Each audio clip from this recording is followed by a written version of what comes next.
محمد وآل محمد وعجل فرجهم۔ شاید پچھلے سال بھی آپ کی خدمت میں عرض کیا تھا کہ کچھ معاشروں کے اندر رشوت نہیں ہے، نہ ہونے کے برابر ہے، ہوگی تو پتہ نہیں ہے، لیکن زیادہ تر یہ ہے کہ ان معاشروں میں رشوت نہیں ہے۔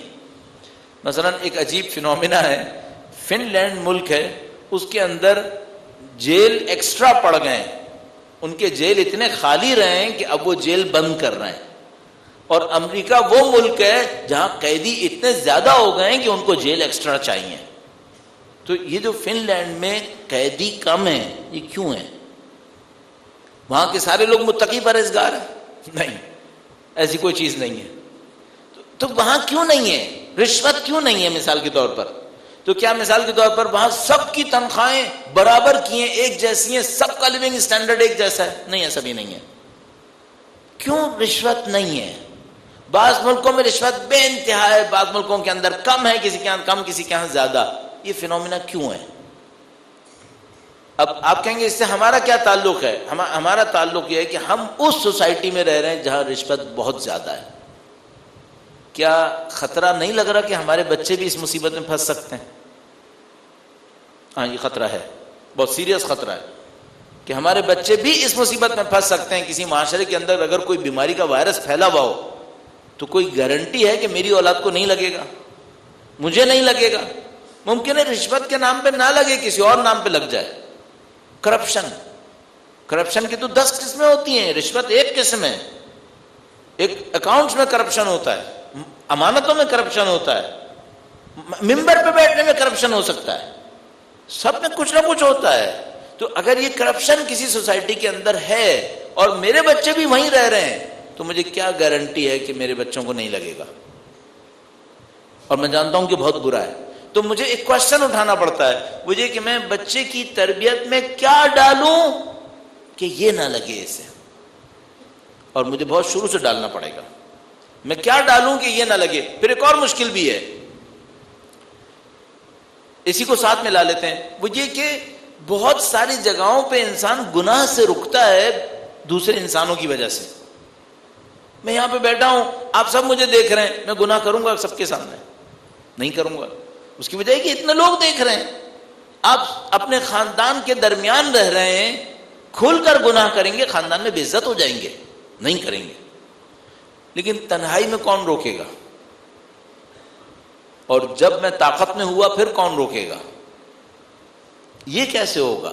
تو ہم کہتے ہیں یہ ایسے ہوگا کہ اندر سے میرا ضمیر مجھے روکے گا۔ یہ اندر والا ضمیر بنتا کیسے ہے؟ چونکہ بعض کا اتنا مر جاتا ہے ان کو لوگوں کے سامنے بھی کوئی مصیبت نہیں آتی، اور بعض کا اتنا اسٹرانگ ہوتا ہے کہ دنیا دیکھے یا نہ دیکھے ان کے پائے استقامت میں کوئی کمی نہیں آتی۔ تو میرا سوال یہاں پہ آ گیا، میرے معاشرے میں غلطیاں ہیں، میں ڈر رہا ہوں میرے بچے کو وہ غلطی نہ لگ جائے، ایک کوشچن۔ دوسرا کوشچن یہ سب ہوتا ہے اندر کی کسی طاقت سے۔ یہ جو اندر کی طاقت ہے، جس کو آپ اندر کا تقویٰ کہہ سکتے ہیں اسلامک ٹرم میں، یہ جو اندر کا تقویٰ ہے، یہ تو باہر کا تقویٰ ہے لوگوں کے خوف سے۔ اندر کا تقویٰ جو تنہائی میں بھی کام کرتا ہے، انجانے ماحول میں بھی کام کرتا ہے۔ میں نے بہت سویلائزڈ لوگوں کو ایسے لوگوں کے اندر آ کر بالکل نان سویلائزڈ حرکتیں کرتے دیکھا ہے جب کوئی پہچانتا نہ ہو۔ اچھے بھلے لوگ ہیں لیکن کوئی نہیں پہچانتا تو بالکل آپے سے باہر ہوئے ہوتے ہیں۔ آپ نے شاید نوٹ کیا وہ کہ جب حرم کے مسجد حرام میں خانہ کعبہ کے اطراف میں لوگ طواف کر رہے ہوتے ہیں تو بعض اوقات ایسی حرکتیں کر رہے ہوتے ہیں جو عام زندگی میں نہیں کریں گے، کیونکہ سمجھ رہے ہوتے ہیں کہ یہاں ان کو پہچاننے والا کوئی نہیں ہے، یہاں ان کا جاننے والا کوئی نہیں ہے، تو بعض اوقات الٹی سیدھی حرکتیں کر رہے ہوتے ہیں۔ وہ اندر کا تقویٰ کیوں نہیں کام کرتا ان کا؟ تو ہمیں دیکھنا پڑے گا تربیت کے مرحلے کے اندر یہ اندر کا تقویٰ بنتا کیسے ہے، اور قوم کی سطح پر بھی بعض قوموں کا اندر کا تقویٰ کام کرتا ہے، بعض قوموں کا کام نہیں کرتا۔ کیوں ایسا ہے؟ کس کے اندر کام کرتا ہے اور کس کے اندر کام نہیں کرتا ہے؟ اس کو تھوڑا سا گفتگو میں لانے کی کوشش کریں گے۔ درود بھیجے گا محمد و آل محمد پر۔ صلی علی محمد و آل محمد وعجل فرج۔ اچھا، کیا تربیت کے سطح پر اس اندر کے تقوی کی کوئی اہمیت اتنی زیادہ ہے تو میں کہوں گا ہاں بہت زیادہ ہے. کیوں؟ زندگی میں بہت سارے گناہ ایسے ہوتے ہیں جن کا کوئی شاہد نہیں ہوتا سوائے خدا کے، اور سب سے خطرناک گناہ یہی ہوتے ہیں. اور زندگی میں بہت ساری جگہیں ایسی آتی ہیں جب میں بہت طاقتور ہوتا ہوں اور گناہ کر بیٹھتا ہوں اپنی طاقت کے بھروسے پر، اور برے گناہ یہی ہوتے ہیں. اور بہت سارے مقامات وہ آتے ہیں جب کمزور میری گرفت میں ہوتا ہے، اور اگر میں اس وقت گناہ نہ کروں تو خدا میرے ہر گناہ کو بخش دے گا. اس خاطر یہ نظام بہت امپورٹنٹ ہے کہ ہمارے اندر پلانٹ ہوا ہو، ہمارے بچوں میں پلانٹ ہوا ہو، اور وہ اپنے کام کو انجام دے. اب یہ کیسے ہوتا ہے؟ اس کے لیے میں نے آپ کی خدمت میں پہلے بھی شاید عرض کیا تھا، اور اس کو آج کی بحث سے متصل کرنے کی کوشش کرتا ہوں. کچھ بچے ایسے ہوتے ہیں، بڑے بھی ہو سکتے ہیں، بچے بھی ہوتے ہیں، آپ 5 بچوں کو بٹھائیں اور ان کے درمیان ایک پلیٹ رکھ دیں کسی کھانے کی، بہت اچھی کھانے کی چیز. اچھا، ہر بچے کے دل میں کیا خواہش ہو؟ اتنی لذیذ، اتنی اچھی چیز ہو کہ ہر بچے کی خواہش ہو کہ میں لے لوں. اس کے بعد نوٹ کریں کہ کون سے بچے پہلے ہاتھ بڑھا رہے ہیں اور کون سے بچے کنٹرول دکھا رہے ہیں. صحیح ہے؟ اس کے بعد یہ کوشش کریں، اس بات کا جائزہ لیں کہ جنہوں نے ہاتھ پہلے بڑھایا ہے ان میں کیا کمی ہے، اور جنہوں نے کنٹرول دکھایا ہے ان میں کیا چیز ہے. تو آپ خود بخود اس نتیجے پر پہنچیں گے کہ جنہوں نے ہاتھ بڑھانے میں دیر لگائی ہے یہ اپنے لیے عزت نفس کے قائل ہے، یہ اپنے لیے شخصیت کے قائل ہے، اپنے آپ کو بے عزت ہوتا نہیں دیکھنا چاہتے، اپنے لیے احترام کے قائل ہیں، چاہتے ہیں ان کا احترام ہو. اور جو بچے اس معاملے میں لاؤبالی ہیں وہ کود پڑیں گے. بڑے بھی ایسے ہی ہیں. کچھ بڑوں کو آپ دیکھیں گے وہ کسی لالچ کے موقع پر لالچ نہیں کریں گے، وہ کنٹرول دکھائیں گے. کیوں؟ انہیں خدشہ ہوتا ہے کہ اگر ہم نے لالچ دکھائی تو ہمارا احترام کم ہوگا. وہ اپنے احترام کی خاطر لالچ نہیں دکھائیں گے. آپ کہیں گے یہ منظر ہمیں کہاں دیکھنے کو ملے گا؟ شادی بیاہوں کی کھانے کے موقع پر جب یہ خدشہ ہو کہ کھانا بھی کم ہے، کچھ لوگ ٹوٹ پڑیں گے اور کچھ لوگ بیٹھے رہیں گے. صحیح ہے؟ یہ لوگ جو بیٹھے رہیں یہ کون لوگ ہیں؟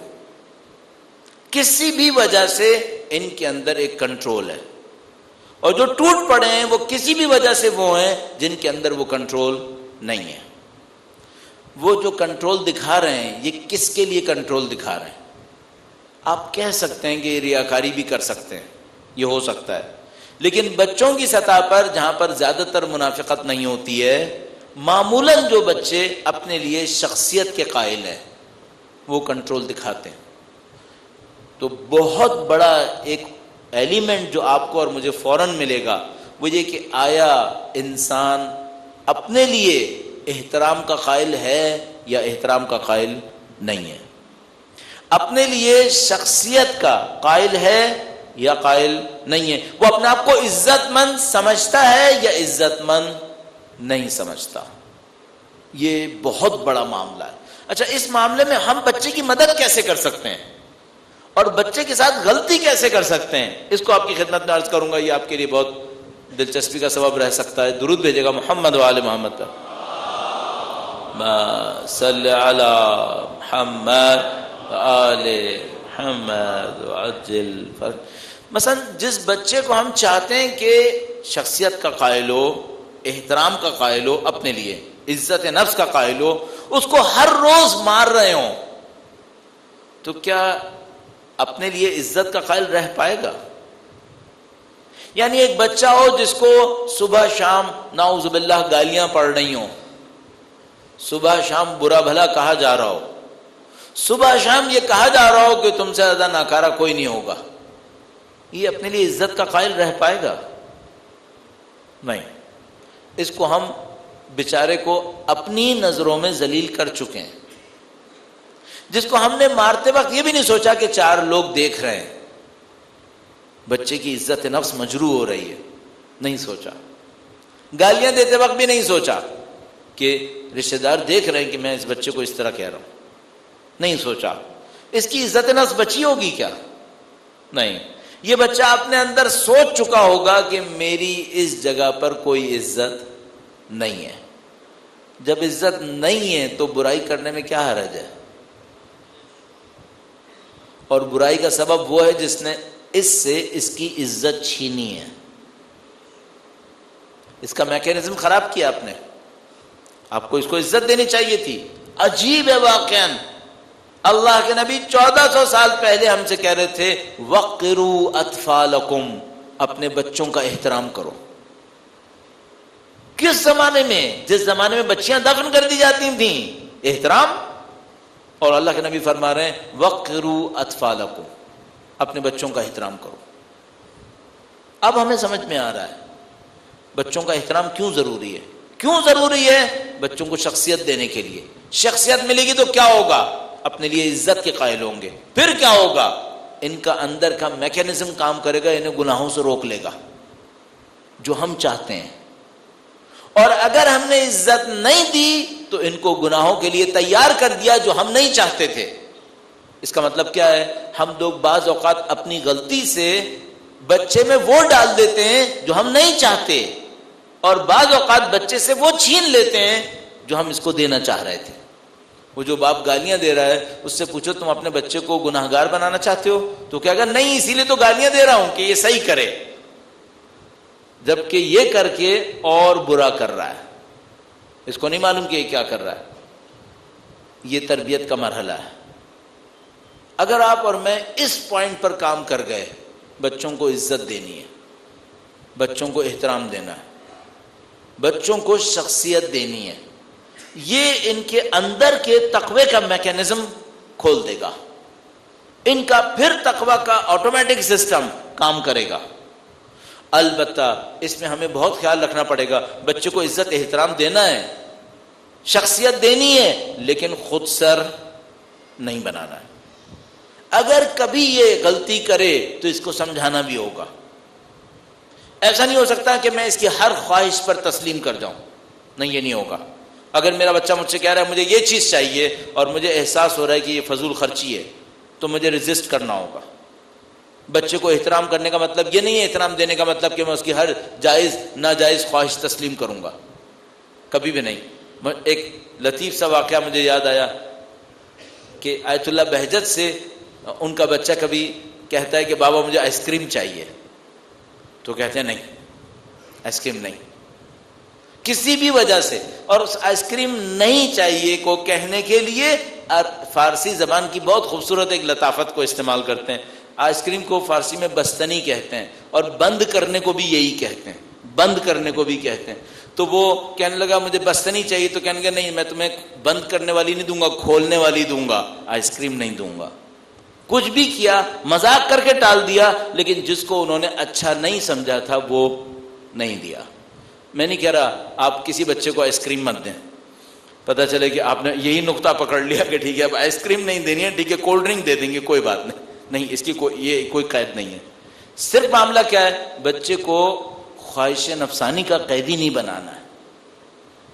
ایسا نہیں ہو کہ بچہ یہ سوچنے لگے کہ میں جو کہوں گا پورا ہو جائے گا۔ کیوں؟ یہ خود ایک دھوکہ ہے، یہ نہیں ہوگا۔ گراؤنڈ ریالٹی اس کے خلاف ہے۔ کتنی ہی میرے پاس کتنی طاقت ہو، کیا میں بچے کی ہر خواہش پوری کروا سکتا ہوں؟ نہیں۔ اور بچہ جب بڑا ہوگا تو یہ سوچ رہا ہوگا کہ میری ہر خواہش پوری ہوگی، کتنی حماقت میں مبتلا ہو جائے گا۔ تو مجھے کبھی کبھی بچے کو ریزسٹ کرنا پڑے گا، اور مجھ سے کہے گا کہ کیا اس میں پیسے زیادہ لگتے ہیں، مجھ پہ طنز بھی کرے گا، تو میں اس سے کہوں گا نہیں، پیسے کا معاملہ نہیں ہے، صحیح اور غلط کا معاملہ ہے، یہ تمہاری خواہش صحیح نہیں ہے، صحیح اور غلط کا معاملہ ہے۔ ریزسٹ کریں، بعض جگہوں پہ ریزسٹ کریں، لیکن عزت میں کمی نہ کریں، احترام میں کمی نہیں کریں۔ ہم میں سے سب نے کچھ غلطیاں کی ہوں گی۔ میں جو بول رہا ہوں تو اس کا مطلب یہ نہیں کہ میں نے غلطیاں نہیں کی ہوں گی اپنی اولاد کے معاملے میں، وہ تو شکر ہے کہ ان میں سے کوئی یہاں نہیں ہے، ورنہ وہ بتا دیتا۔ ہم سب نے کچھ غلطیاں کی ہوں گی، لیکن میں آپ کی خدمت میں پھر بھی عرض کروں گا، ایسا نہیں ہوتا کہ دروازہ بند ہو جاتا ہے۔ محنت کر سکتے ہیں تو صحیح بھی ہو جائے گا۔ اگر ہم نے کچھ غلطیاں کر بھی لی ہیں، سنبھالی جا سکتی ہیں، بچوں کو سکھایا جا سکتا ہے۔ چونکہ مجھے یقین ہے جب میں کہہ رہا ہوں گا تو بہت سارے لوگ سوچ رہے ہوں گے کہ ہم یہ ڈرامے کر چکے ہیں، یا مثال کے طور پر کچھ بچے سوچ رہے ہوں گے کہ ہمارے والدین نے ہمارے ساتھ یہ کر دیا ہے۔ نہیں، کسی کا بھی پانی سر پہ سے نہیں گزرا ہے، سنبھالا جا سکتا ہے، کچھ کر دیا ہے بہتر کیا جا سکتا ہے. یا مثلا کسی بچے کے ساتھ ہوا ہو تو سوچے کہ میری تو شخصیت مر گئی ہے، نہیں، تم اپنی شخصیت سنبھال سکتے ہو. دنیا میں نہیں معلوم کتنی دفعہ ایسا ہوتا ہے کسی بچے کا سابقہ بہت خراب ہوتا ہے، وہ اپنے آپ کو سنبھال لیتا ہے. اللہ نے ہم لوگوں کے ارادے میں سب کچھ رکھا ہوا ہے. تو گزرا بھی وقت واپس لا سکتے ہیں اس معاملے کے اندر، محنت کریں سب کچھ ہو سکتا ہے. تو یہ چند پیرامیٹرز آپ کی خدمت میں عرض کیے، میں نے بڑے خشک انداز میں کہے، اس کو